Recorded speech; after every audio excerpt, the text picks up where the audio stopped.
and your relationships. It's so awesome. It just makes life so much easier, and I want to thank mine for being here and supporting me, even though I had to beg you at the last minute, you bitches. I have kids! We have kids! My God, they have kids! Like, I don't do anything with my life. And this piece is actually a little bit more about my dad, who's next to my sisters. And thanks, Dad. And this is called Like Father, Like Daughter, a familial fetish fair adventure. Sex wasn't regularly talked about in my household when I was growing up. It was a mystery that my sisters and I awkwardly figured out by winning elementary school make-out contests and losing our virginity to boys with dirt bikes and tight jeans. But we've gone to great lengths in adulthood to make up for all that hushed silence of our adolescent years. Family dinner conversations now regularly revolve around sex toys or who's getting the most ass. And my sister takes great pride in bragging about having christened every square inch of her cozy ranch with not an ass smear left on her glistening hardwood floors. Sometimes the banter stretches beyond racy into the realm of vulgar, leaving my father with nothing to do but shake his head and swear he raised 3 sons. As such, I had no problem asking him to accompany me to the annual Fetish Fair flea market. After all, a week prior, I had sat through 2 hours of choir music with him at an Armenian church. I thought it only fair that he repay the favor. Besides, I've been going to the Fetish Fair for about 3 years now, and the allure has simply worn off. You've seen one overweight suburban housewife with a ball gag stuck in her mouth. You've seen them all. But my father's, his would be fresh eyes. In the days leading up to the event, he never questioned me about the kind of people that would be at the fair or what kind of behavior might be exhibited. He simply wondered what to wear. Knowing that my dad, hopefully, doesn't own any chaps or vinyl panties, I told him to wear whatever he wanted. Then when he told me what he wanted to wear, I told him to wear something else. Dad, last year I saw 2 guys dressed as Little Bo Peep and a sheep. Just wear a sweater and pants, you'll be fine. After making our way past the enchanted village at the Heinz Convention Center and to the Sheraton Hotel, we entered the teeming chaos that is the Fetish Fair. Watching the men walk by in their studded back binders and seeing heaps of cleavage spilling from corsets, I began to feel like I had made a drastic error in judgment. My father gets excited by senior discount days at Kohl's and programs about hurricanes on the Weather Channel. Grown men with tattooed buttocks in leather chaps might be a bit much for him. But then I turned around and saw him ribbing a security guard about whether he was on duty or just dressed for the occasion. And I realized he'd hold his own. I decided to first drag my father to several seminars. He's always been big on education, so I figured he'd be impressed with my willingness to learn new things. You want to go to humiliation play? I asked enthusiastically. Whatever you want. I don't care, he answered, which became his refrain for the day. The class was so packed we could barely poke our heads in, and I was thankful for that when I heard the words piss play come from the instructor's mouth. It's one thing for your father to fold your thong underwear or catch a glimpse of your bush as you're streaking through a house you thought was empty. It's an entirely different thing for him to listen on as the woman advises you not to drink coffee before you pee down your lover's leg. Quickly, I ushered him down the hall into the whip lounge. We entered the room to see several leather-clad instructors cracking their instruments to a synchronized blink from the crowd.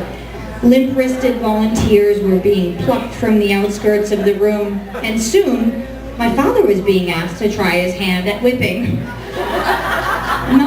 Not much of an exhibitionist, unless he's asking for his finger to be pulled. My father cordially declined, but I decided to give it a try.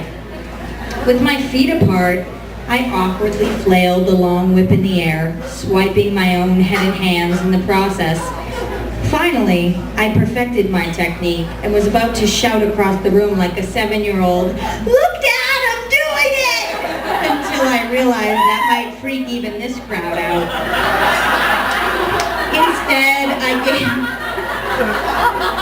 Instead, I gave him an enthusiastic thumbs up.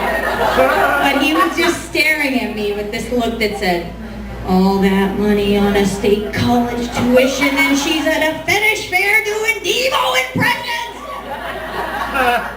Next on our schedule was an erotic spanking class, but the two of us quickly tired of all the talk of legal hang-ups in the S&M scene. And once you've raised 3 girls who antagonize their timid mother and sometimes tied each other to trees, you really don't need to be schooled in spanking. Finally, my dad and I hit the convention floor. I dodged a friend on the way in because I knew the introduction was going to be beyond awkward. Dad, this is Mike. He's just here picking up an anal douche. Mike, this is my father. It wasn't that I was embarrassed to be there with my dad. In fact, there are a lot of silver-haired churchgoers in the crowd. But I think it just threw some people off. And I began to worry that people were assuming we were a couple, which my father dismissed as mere paranoia. On our way to the bondage lounge, we watched as a woman wearing little more than liquid latex on her nipples was strung from a plank and swung like a pendulum with her face just inches from the ground. As a crowd gathered to marvel at the rope artist's work, my father turned to me and said, "Looks like someone's had her appendix out." Noticing a slight scar on the woman's midsection. A half-naked woman is dangling upside down before my father, and he's sizing up her missing organs. "Dad!" I scolded him. "Stop it!" "What?" he answered. "It's the truth." Pulling him around the corner, we were stopped in our tracks by the sight of a 250-pound woman giving striptease lessons on a makeshift platform with a feeble pole. My father was rapt by the spectacle. "She's gonna take the whole damn thing down with her," he said. I laughed until he began making exaggerating gagging noises in my ear. Then I decided it was time to head to our final destination. The bondage lounge looked like a formidable hostage situation. One man had a bag stuffed over his head, and his entire body was being tied like a pork loin. "Now shoot him in the head," my father joked, as the rope artist put the finishing touches on the man's ankles. Across the room, a lanky, topless man was on his knees, a gag stuffed in his mouth, as another topless man tied the subject's arms behind his back. "Look at those guys," my father remarked, and I quickly shushed him, worried that he was going to make some off-color comment about S&M behavior in a room full of diehards. "Not a muscle between the two of them," is what I said. When my father revealed his lifelong fantasy of wanting to swing from a trapeze and be caught in someone's grip, I knew the event had started to wear on us both, and I suggested we call it a day.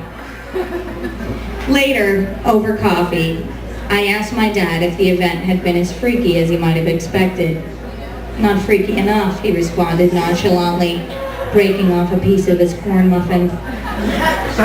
All day, my father and I had wandered amongst braless, flat-top lesbians, transvestites, leather boys, big hairy gay bears, and more flesh than he's ever seen on the Discovery Channel. And his only observation was how out of shape some of the attendees were. I don't know what I had expected. Shock, disbelief, condemnation, at least a slight dip in his blood sugar. But the only thing he admitted bothered him all day were his dentures. I guess there are some lessons my parents taught us, more by their actions than their words. I don't hold it against them, even if it did take me 28 years to learn how to throw a whip.